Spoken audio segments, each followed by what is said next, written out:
Productronica 2021, What's New in Electronics TV, and I'm joined by Harald from Koh Young and David from HumiSeal. Good to see you both. And you. Thanks for joining our round table around an oblong table, but times change. We had to put some distance between ourselves. Normally we'd be sitting cheek by jowl on a small sofa, but it's good to get you both together because we've spent years talking about supply chains and resilience and just-in-time supply, all these sort of things that have made the world tick really for the past decade or so. But there were quite a few voices often saying, well, we need to bring some of this manufacturing closer to us, whether we call it onshoring or reshoring or whatever. And some of those were kind of voices in the wilderness for a while, weren't they? People, well, you can do that, but why do it when we know we can get it tomorrow cheaply from this supplier? And then the world changed a bit. Global politics change. Supply chains have been affected. Whether it's from your container of components being stuck on a ship that's wedged across the Suez Canal, or actually the shortage of containers stopped. Yeah. Actually stopped the whole flow of trade, didn't it? So suddenly bringing. And actually, you made the great point. Is it Bosch you heard the example? Yes. You'd say they're going to make. I read an article the other day. Bosch are talking about making their own semiconductors in a factory in Europe. I mean, I wouldn't have believed it if you'd said that to me 12 months ago.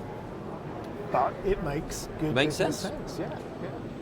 Yes, I agree. You mentioned that everybody has some concerns about and where the production is, and even not just the semicon, it's just the normal PCB. And for us as a global player, we have been always a smile in the face, because for us it was not important if it's in Europe or in America or in China, because we get the portion anyway. Yeah. But the impact after we realized the supply chain is such critical, and it's not just the transport, it's everything. It's the know-how, the knowledge, the experience. And what we see is that now the semicon business is jumping over. There is a huge opportunity for us. We have already the products delivering in Asia, but Europe is not ready, not ready at that level. So how to invest, in what invest, what is the right generation? And it's not something you can buy in the shop around the corner, and it's the knowledge, the material, everything. So it will take another while until the production is ramped up. And there's not only Bosch, as you mentioned, there are some other key players of the semicon which are focused to spend in Europe. That's the market. Yeah. Do you think the way electronics is changing? We were talking about the automotive industry putting fresh demands on it. Defence has opened up applications for electronics in harsh in-hospital environments that production ramps up, so suddenly are there economies of scale there, so smaller companies can decide that actually rather than buying this product, whatever it is, whether it's semiconductors or even down to boards or whatever, is it viable for us to manufacture that ourselves or collaborate with some other companies to do that? Do you see that kind of collaboration going on, or that vision to do it? Certainly from the point of view of our experiences in India.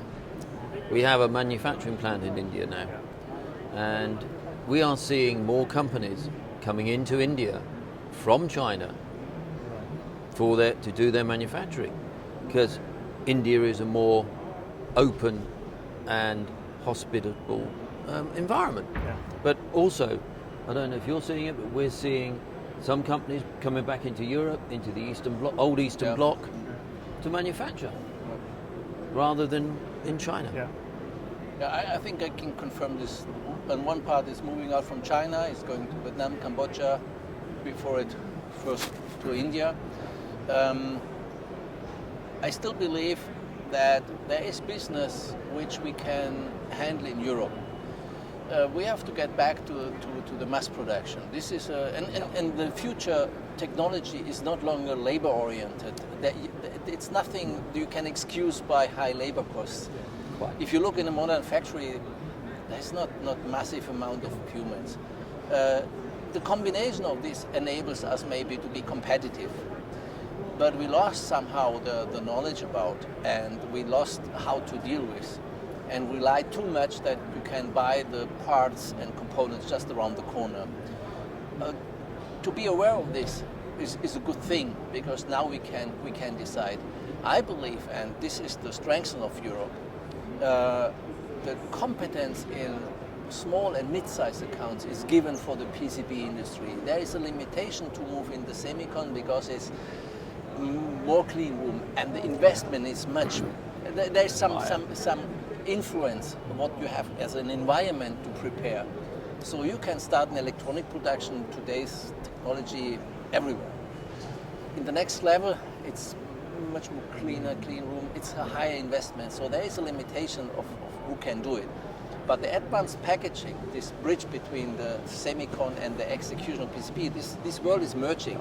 The semicon is moving to the one direction, the PCB is going smaller and smaller, and there was a very small and it's getting wider overlap, which is how should advanced packaging. This is high integrated chips with a lot of logic, a lot of functions. This looks more like a PCB, but it's still an IC. So that's what we see, and this will enable the future. And as you said, East Europe, the new Europe territories, they are good for this, and they are open, they're willing to get the factories. Absolutely. And that's what we see. Yeah. Well, car plants have been there. I think did Land Rover build Land Rover are certainly building parts and subcontracting parts to European companies, which are being built in Europe. Yeah. The new Defender replacement, the Grenadier, which is a knockoff in effect of the old Defender, which Land Rover no longer make. Yeah. That is being made in Europe, and all the bits are being made in Europe. So that's good for European industry. We need to bring manufacturing back into Europe. We need to be manufacturing and selling to the rest of the world. Yeah. We need to bring that foreign currency in, both in Europe and the UK. Yeah. My apologies for that. I will not give a comment on this. We can still blow up the tunnel. Brick it over. We've been having these conversations some time, haven't we? But actually, it's interesting how you're saying knowledge. It's those skills, isn't it? Yeah. Workforces are smaller that you need to produce something, but being able to multitask, having a good breadth of knowledge, they're the things that need to be cultivated, don't they? Which that's a long-term view for the industry, isn't it? I mean, you were saying. I think that brings us back to a subject we were discussing before we started, which is apprenticeships. I'm a great believer in apprenticeships, and I think you learn on the job, and that's what we need. We need people that have got, the people that have experience needs to be passing that on to apprenticeships. Yeah. You don't want a graduate coming in. You want somebody that wants to learn a certain industry and a certain way of working. I think the experience we already have, because we have seen a lot of NPI lines, prototyping lines still here in Europe, and then the production is moved. So how to do it is not new. But the big question is how much has to be invested to generate the production, the mass production environment. And we all know there are some areas, especially in Germany, around Dresden, it's a high-tech for semicon. We all know that the big guys in the market spotted some big cities to put R&D centers there and to design the next generation of chips. So the willingness is there, and now I think it's now how to execute and to transfer from the prototyping into the production in a competitive way, and to fulfill the demands of the market, because that's the goal. If you cannot deliver, doesn't matter where you produce. No, this sure. is something what we have to learn, and I think the market is ready, and it's very sensitive, and I think it's good. And the EU put millions of euros in a basket to be spent in the semicon business. So it's a matter of who will access, when access, and for what purpose. Yeah. So I think everything is ready to go to that direction to secure the supply chain in the electronics. Yeah. And there's, it isn't just like you say semiconductors. There's a lot of other areas where, like you say, that manufacturing can be brought closer to the main point of production. And I guess, a lot, it always comes down to economic factors, doesn't it? If it's viable and economical to do something, then it will get done.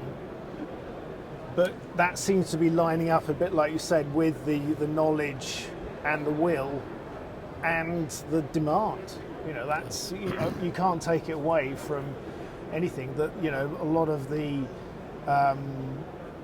driving factor in the whole industry is that the demand for electronic components and innovative ways, from coating, like we're saying, anything that can be ruggedized and miniaturized and made to work in various environments for the right price, the demand is massive. Yeah. So, it's going to be, where do you think we'll be in 10 years' time? There's a question. I can say I might be retired. Well, no, seriously, I think being in this electronics business since my first day in business, I have never seen so much developments. In the first 10 years it was significant. Wow, what a development. Then it was another 10 years, nearly triple time of the speed of the change of electronics. Then you have the next level of integration, next level of electronics, and now you look in a mobile phone, you carry one terabyte RAM with you, which was unbelievable lot. Was even for the big servers a big thing, and today you carry it in your pocket. So the next 10 years, I would say we are far away to predict. We see as Koh Young a link to high-tech companies in Asia. We got already the prototypes, and can we produce this from customers? And the next generation, even the next, it's so small, the next change that I really would not even predict the next 5 years. No. So if you ask me for the 10 years, Yeah. there will be changes, massive changes. Yeah. I agree there will be massive changes, and I think this COVID situation is going to change how the electronics industry operates, as we were discussing, bringing production home, etc. Also, with the miniaturization of components, as you were of PCBs, as you were saying, and the operation in hazard environments, as far as conformal coatings are concerned, we see a future. Yeah. Now, it wasn't that long ago that we were all worrying that coatings may not be needed. But now, with all the different areas that the boards are going into, coatings is needed. Yeah. And it's, do you think that we're at a point where the industry recognises the skills it's got? Like you said, bringing, getting the knowledge into the industry and bringing, apprentices in.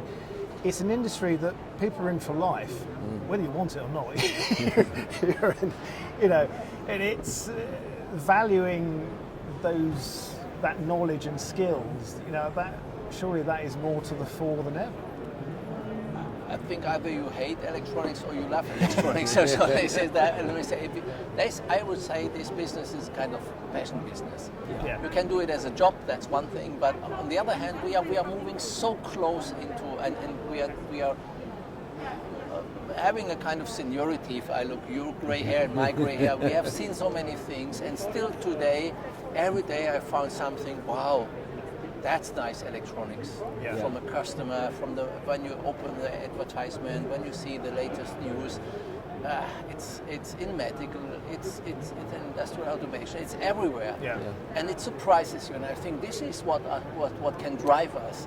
And this will be the next comfortable, supporting electronics to make our life more fancy. Yeah. And everybody's talking about life balance, work balance. All the small things can help. And I think this will drive us. And as you said, this is a small world.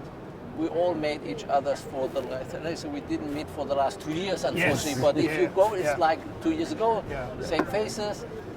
Absolutely. And this is the passion of this business, and you like it or not, and you will find the people because it's a way of working, it's a way of belief, and it's a way of executing your daily business. And I think that's the strong part of our companies to seize and to be part of this, not just to jump in, chatting the money and doing some different business. No, it's core technology going forward.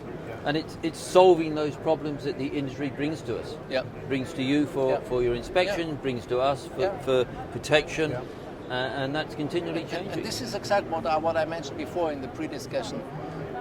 Normally, we as a vendor are not so close to another vendor like the supplier of conformal coating. But due to the need of the customer, we have shared experience, we get the samples, we are in an early stage to provide the technology and to say, what is the focus, what do you need? Because customers looking typically to solve a problem. We can solve the process, and we can assist to improve the processes. And you said it already, it was a big question, will be or not the future of coating? Yes, but now what's the opportunity, what's the challenge, and how we can go deeper? Because due to the structure, before it was like big painting, now it's precise application. And this is that's changing the world.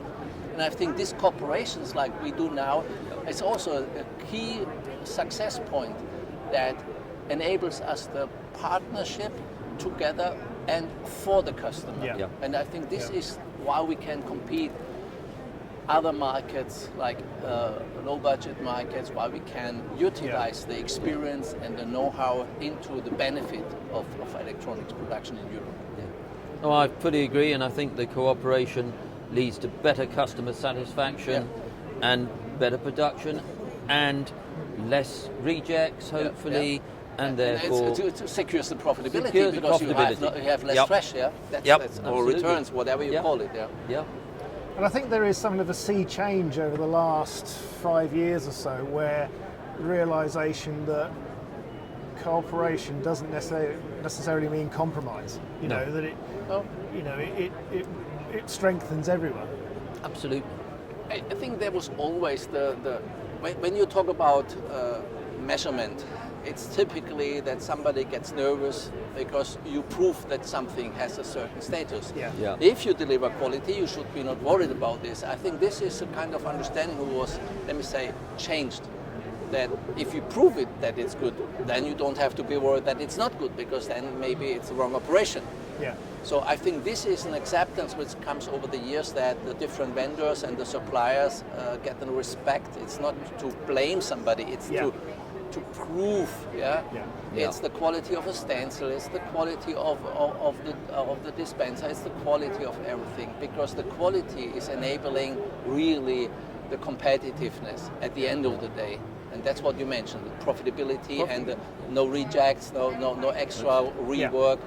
And you know how the product lifetime is. That's what I'm saying. Long-term reliability, less intermittent faults, less total failures, less recalls. Therefore, better, as you say, better profitability. Yeah. Well, thank you, gentlemen. I think you've proved that maturity and passion win out in the electronics industry every time. So, good. Thank you very much. Thank you very much Pleasure for to be inviting here. us. Thank you. As you next time on the round table, Hopefully, it's easier.